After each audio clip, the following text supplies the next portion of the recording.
Hi, welcome to ShowMeTheCurry.com. I'm Hital. I'm Anuja, and today we're going to show you how to make Boondi Ladoos.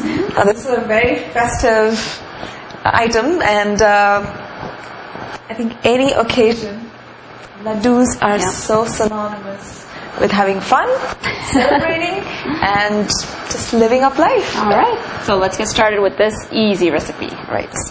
So over here we have 1 cup of chickpea flour or besan, and we're going to sieve it. Now how cute is the sieve?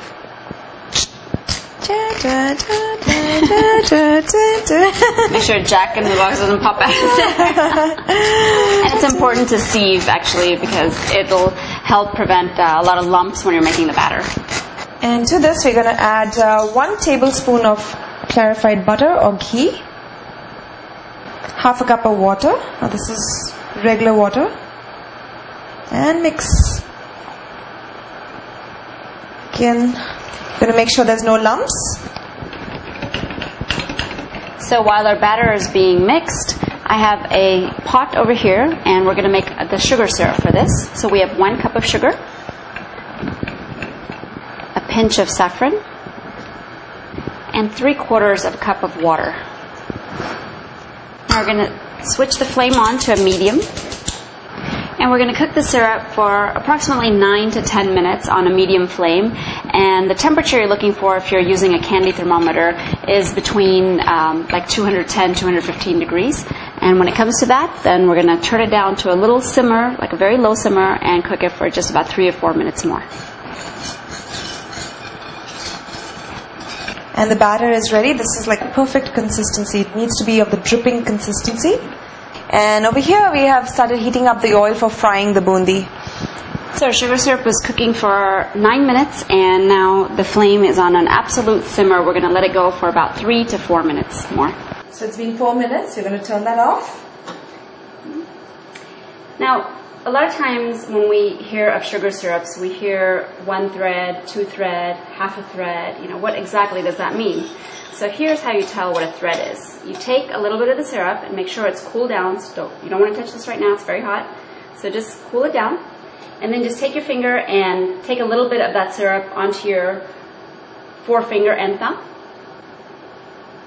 And then just press down. See that? That's half a thread, and that means it breaks halfway through. If it stretches up and remains a long thread, that's 1 thread. This breaks right in the middle. That's half a thread. And once we turn the sugar syrup off, we can add our cardamom powder. It's a 1/4 teaspoon. And you don't want to add that anytime before while it's cooking because the cardamom will lose its flavor. Right. So we'll keep that there. And what we're going to be using for frying is a boondi maker or a boondi sieve. And what it has is these little holes. And the thing is, it has got these little ridges at the bottom. It's not as soft or it's not smooth. And that's what helps make exact rounds as opposed to this. You can get away with this. Now this is a regular karachi that we have for frying at home, and it's smooth at the back and in the front. So this will work if you don't have one of those. The only thing is it may have maybe a little more elongated towards the end. It may have little tails basically. So the oil is hot. Here you go. You hold that and just drop a little bit on the sieve. And you can tap this.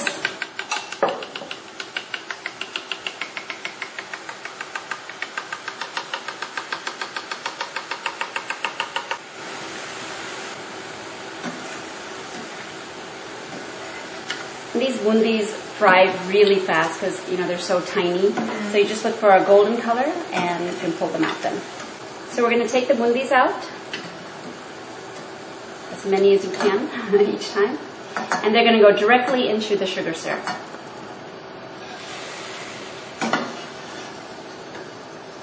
And as you keep dropping the boondi into your syrup, just keep mixing it so that they start getting submerged in the syrup. Now, a couple of things you want to keep in mind when you're making the boondi is, number 1, stop the moment you see those little tails come out. Stop at that point. So another thing you want to keep in mind is that, you know, every time you're done frying, just kind of clean this up, because otherwise the holes are getting clogged up and blocked, and the boondis are not coming out round. And we're going to carry on this process till all the batter is over.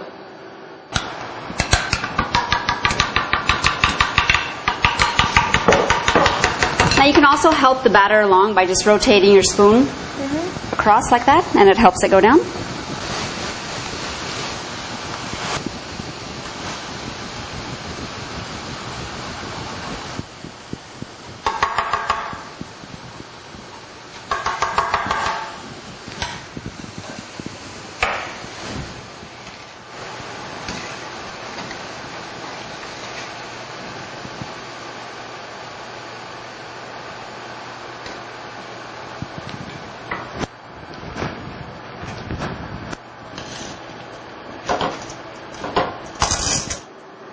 Okay, that's all. The frying is done. The hard work is done. So we're going to now add some dry fruit to it. We're using cashews, almonds and pistachios. You can eliminate any one, or you can compensate with anything else. I'm going to add in about 4 tablespoons. And just mix it all the way through. Now there's a little bit of syrup that's still at the bottom of this, and that's okay because we're going to let this alone for about 15 minutes or so, and the remaining syrup will get absorbed into the bundi. So it's been about 10 minutes, and we just removed our bundi from our hot pan into a plate so we can work with it easier. And now we're using just like a 1/4 cup measure, so it kind of makes all of our laddus the same size, hopefully. Right. So we're going to take a little bit. I dip my hands in water, and this will prevent it from sticking, and we'll just press the bundi in. So you'll have to work at it a little bit, and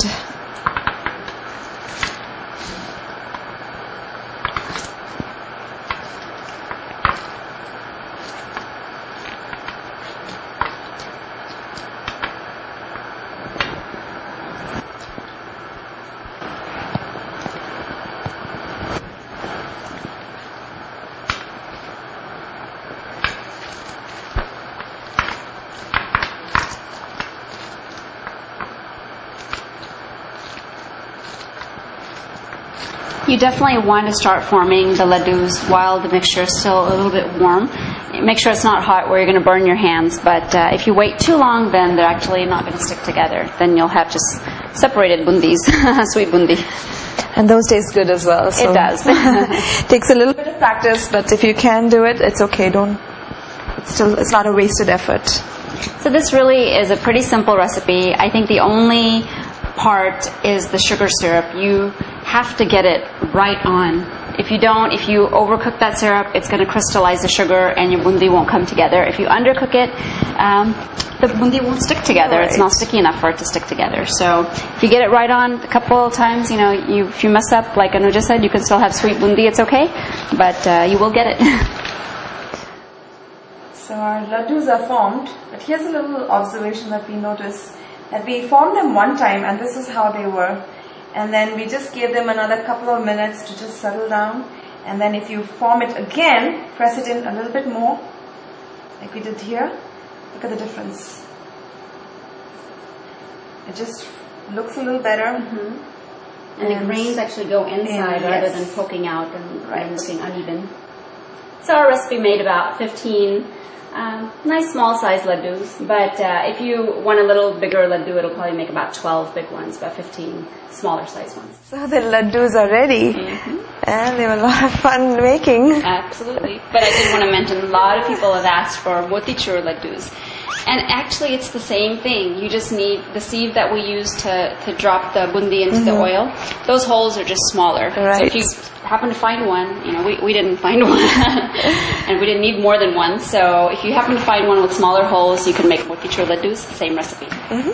So enjoy the laddus and join us again on another episode of ShowMeTheCurry.com. Adding a pinch of spice to your life.